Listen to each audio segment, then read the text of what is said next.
కళ్ళ ముందే కనిపిస్తుందమ్మా. ఏం క్లీనింగ్ చేశారు చెప్పండి మీరే. కనిపిస్తూనే ఉంది. ఎన్ని రోజులైంది మాపింగ్ లేక, తెలుస్తూ ఉన్నది చూస్తుంటేనే. పైగా ఆవిడ నాకు రీజన్స్ మీద రీజన్స్ చెప్తా ఉన్నది. దోపి లేరా అండి వీళ్ళకు పిల్లలకు? మరి ఎందుకు పిల్లలు అన్ని బట్టలు ఉతుక్కొని వాళ్ళ రూమ్లో వాళ్ళే ఆరేసుకున్నారు అన్ని రూమ్స్లలో? Dhobi comes twice a week అండి. ఇలా కుదురుతుంది. అదే మీరే చూసారు కదా అన్ని రూమ్స్లలో దే వాష్డ్ ఇట్ అండ్ వాళ్ళే ఆరడానికి వేసి వెళ్ళారు. ప్రతిదీ, not only the inner wears, everything. ఇప్పుడు ఆవిడ ఏం చెప్పారు? 6th and 5th క్లీన్ చేశానని చెప్పారు కదా, దీన్ని క్లీనింగ్ అంటారా?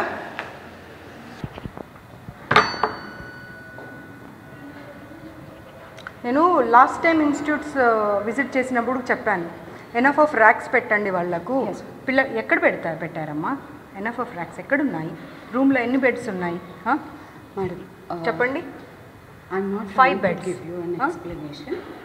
కొత్త బిల్డింగ్లో ఎక్కడైతే ఇప్పుడు ఆల్రెడీ ఉంది. అమ్మా షిఫ్ట్ చేసిన తర్వాత మాట్లాడింది. షిఫ్ట్ చేయక ఏప్రిల్ నుండి పిల్లలు ఇక్కడే ఉన్నారు. ఏప్రిల్ నుండి ఇక్కడే ఉన్నారు. కాలేజ్ ఎప్పుడు స్టార్ట్ అయింది? ఫస్ట్ ఇయర్కి ఎప్పుడు స్టార్ట్ అయింది? ఏప్రిల్ నుండి. అప్పుడు కొత్త బిల్డింగ్లోకి డైరెక్ట్గా షిఫ్ట్ చేయాలి. ఇక్కడ తీసుకొచ్చి పెట్టి జూలై 21st మేము మీకు సిక్ హాలిడేస్ ఇస్తామని చెప్పి ఇక్కడే పెట్టి కొత్త రూమ్ అంటే ఆ మూవీలో చెప్తారు చూడు, కోడిని వేలాడదీసి కోడిని చూసుకుంటూ రైస్ తినమని, మీరు అలా చెప్తున్నారు నాకు. అలాగే చెప్తున్నారు. సివిల్ వర్క్స్ కాబట్టి కొంత పవర్ లేకపోయింది. అవునమ్మా, డెఫినెట్గా సివిల్ వర్క్స్ అంటే టైం పడుతుంది కదా. పట్టినప్పుడు పిల్లలు ఎందుకు ఇబ్బంది పడాలి? మీరు ఫీజెస్ తక్కువ తీసుకోవట్లేరు కదా. అదే ఓల్డ్ బిల్డింగ్లో పెట్టాము, బాయ్స్ హాస్టల్లో పెట్టాము, బాయ్స్ బిల్డింగ్ ఇది అని చెప్పి మీరు fees తగ్గించారా?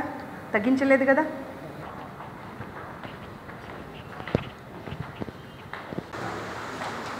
Switch off your cameras. But they don't open up. I assure you if the cameras are on. No, they don't. Because of a classroom la maatladte they said like ma'am, until and unless they will switch off the cameras, we won't be able to share our problems. It won't be possible because central office నుంచి ఉంటుంది. నేను మీ ముందరే tech support వాళ్ళకి call చేస్తాను. Voice కూడా ఉంటుందా? ఉండదండి, only visuals. But ఎవరు మాట్లాడారు ఏంటి, దిల్ క్యాప్చర్ ఎవ్రీథింగ్ నా.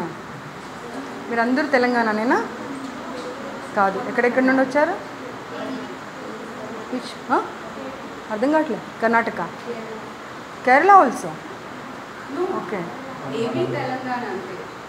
అంటే కర్ణాటక కూడా ఉన్నారు. ఇప్పుడు ఒక రూమ్లో సిక్ ఉన్న అమ్మాయిని అడిగితే షీస్ ఫ్రమ్ బీదర్ అంట. వాళ్ళ అమ్మాయికి ఫీవర్ ఉంది, కోల్డ్ ఉంది, కనీసం మీ వాళ్ళు వెళ్ళి కనీసం కొంచెం భోజనం కూడా పెట్టలేదంట, కిందకు వచ్చి తిని వెళ్ళిందంట. ఫీవర్ వచ్చినప్పుడు కనీసం ఒక 2 పుల్కాలో లేకపోతే ఇంత ఇడ్లీనో ఏదో ఒకటి పెట్టవచ్చు కదమ్మా. దానికి కూడా రీజన్ చెప్తారా? ఇప్పుడు ప్రతిదీ నేను పాయింట్అవుట్ చేసిన ప్రతిదీ రీజన్ చెప్తూనే వస్తున్నారు. దీనికి ఏం రీజన్ చెప్తారు? ఇప్పుడు ఇన్ఛార్జెస్ ఉన్నారు కదా, ప్రతి room incharges. Is it not their responsibility to take care of? They are not even from our state, పక్క స్టేట్ నుండి ఎక్కడో మీ ఇన్స్టిట్యూట్ మీద నమ్మకంతో వచ్చినప్పుడు is it not your responsibility to take care of them? మరి చూడండి వెళ్ళి, అమ్మాయి కూర్చొని ఉంది ఒక్కతే పాపం. Sir you can continue your దేఖో క్యా స్టాఫ్ రూమా సార్ ఇది? ఇదేనా సార్ స్టాఫ్ రూమ్? ఇలాగేనా? ఏమ్మా మీ ప్రిన్సిపల్ క్లీనింగ్ అన్నారు కదమ్మా, ఏదమ్మా మీ క్లీనింగ్? స్టాఫ్ రూమ్లో కూడా కనీసం క్లీనింగ్ లేదు. They are giving me the reasons. చూడండి అసలు ఇలాగేనా ఒక స్టాఫ్ రూమ్ ఉండేది?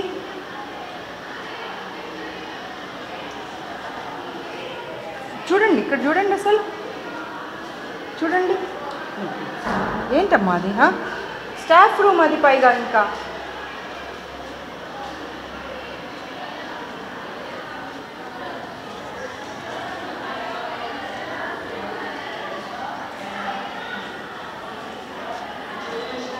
चलो.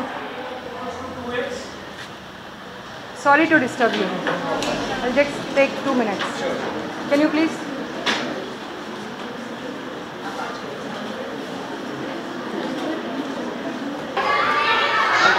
you are not at least capable of running an institute అండి. సీరియస్లీ. ప్రిన్సిపల్ నాకు ఒక్కసారి అరే పిల్లల మాటలు మొత్తం వినండి, మీకు అర్థమవుతుంది. వాచ్మెన్ బట్టలు లేకుండా ఎలా పడుకుంటాడండి స్టాఫ్ రూమ్లో? వాళ్ళు తాగొచ్చి పైకి వెళ్ళిపోతున్నారంట, కనీసం వీళ్ళేమో ఇది లాక్ చేస్తారంట, ఆ బాత్రూమ్ యూజ్ చేయనియారంట, పైకి వెళ్ళనివ్వరంట. ఏంటమ్మా అసలు? ఇంకా మేజర్ ప్రాబ్లమ్స్ ఏంటి? వాష్రూమ్స్ అసలు అవి వాడొద్దని చెప్పిందంట కదా అమ్మా ప్రిన్సిపల్ ఏమంటుందంటే అసలు నేను ఇవి వాడొద్దు అంటే వాళ్ళే బలవంతంగా వెళ్ళి వాడుతున్నారు. అమ్మ అదే చెప్తుంది ఇప్పుడు, ఒక్కటికి 10 సార్లు చెప్తుంది. నేను వాడొద్దు అంటే బలవంతంగా వెళ్తున్నారు వాళ్ళే. మా కెమెరాలు కూడా క్యాప్చర్ చేశాము, పైన పంపించారు. ఇవేమో నీట్గా పెట్టారు. జెంట్స్ కూడా దాంట్లోకే, క్యాటరింగ్ వాళ్ళు, సెక్యూరిటీ వాళ్ళు అందరూ దాంట్లోకే. మీరు ఇప్పుడు ఈ ఫ్లోర్లో ఎంతమంది స్టూడెంట్స్ ఉంటారు?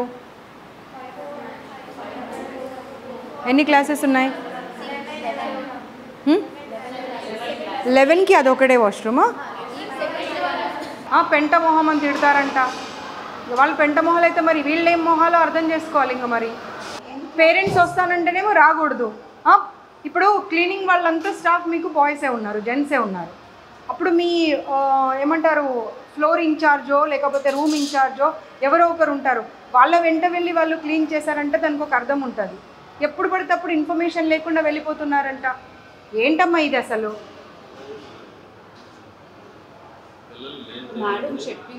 నేను చెప్పడం కాదు, అన్నీ రికార్డ్ అయ్యాయి. ఎందుకంటే మీ ఎదురుగా ఎందుకు చెప్పారు అంటే వాళ్ళకి భయం, మేము వెళ్ళిన తర్వాత ఇబ్బంది పెడతారు. ఎందుకంటే ఈవిడ ఇందాకనే ఆమె విశ్వరూపం చూపించింది అక్కడ.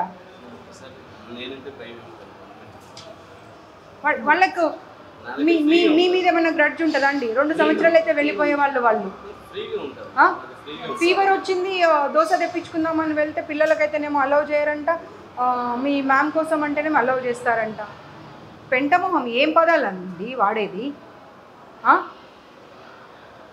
ఒక్కరినన్నా చూడండి, మీ ఇన్ఛార్జెస్ని వాళ్ళందరినీ పిలిపియండి, ఒక్కరన్నా క్వాలిఫైడ్ ఉన్నారా చూడండి. ఒక్క డౌట్ వస్తే క్లారిఫై చేసే కెపాసిటీలో ఉన్నారా వాళ్ళు? ఎలా పెడతారండి వాళ్ళని వార్డెన్స్గా, ఇన్ఛార్జెస్గా? అండ్ నువ్వు ఏం మాట్లాడుతున్నావు అసలు? ఇందాకొచ్చి ఇవి వాడొద్దని చెప్పాను మ్యామ్ నేను, కానీ వాళ్ళు బలవంతంగా వాడుతున్నారు. ఏం మాట్లాడతావు? అర్థం ఉండాలి మాట్లాడితే. ఒక్కరు పిల్లలు చెప్పారంటే పోనీ అబద్ధం చెప్పారనుకుందాం. ఇండివిజువల్గా ఎవ్రీ క్లాస్ రూమ్ వెళ్ళాను కదా, ఇవ్వడం ఉంది. అందరినీ అసెంబుల్ చేసి ఒక్క దగ్గర మాట్లాడలే కదా. సేమ్ ప్రాబ్లమ్స్ ఎలా చెప్తారు అందరూ? ఒక్క టిఫిన్ల గురించి మాట్లాడుతున్నారు, ఎలకల గురించి ప్రతి ఇన్స్టిట్యూట్లో ఇలాగే అయితే మనం ఓన్లీ డబ్బుల కోసం నడిపిస్తున్నాం. ఆ ఇన్స్టిట్యూట్ ఏంటి అసలు? 6 గంటలకు గీజర్ ఆన్ చేస్తారు, 6-5 నిమిషాలకి కింద ఉండాలి. అంటే 5 నిమిషాల్లో 5గురు పిల్లలు క్లాస్ రూమ్లో స్నానాలు చేసి ఎలా బయటకు వస్తారు? 2 డేస్ అయిందంటే ఇప్పుడు పిల్లలు స్నానాలు చేయక. 3-4 డేస్ వాష్రూమ్స్ క్లీన్ చేయరంట. వాటర్ అసలు మార్నింగ్ 6:15కి ఆగిపోతే మళ్ళీ నైట్ ఏ టైంకి వస్తుందో తెలియదంట. ప్రపంచంలో ఏ మూల ఏ క్షణం ఏం జరుగుతుందో వేగంగా తెలుసుకోవడానికి తొలి వెలుగు వాట్సాప్ ఛానల్ని ఫాలో చేయండి.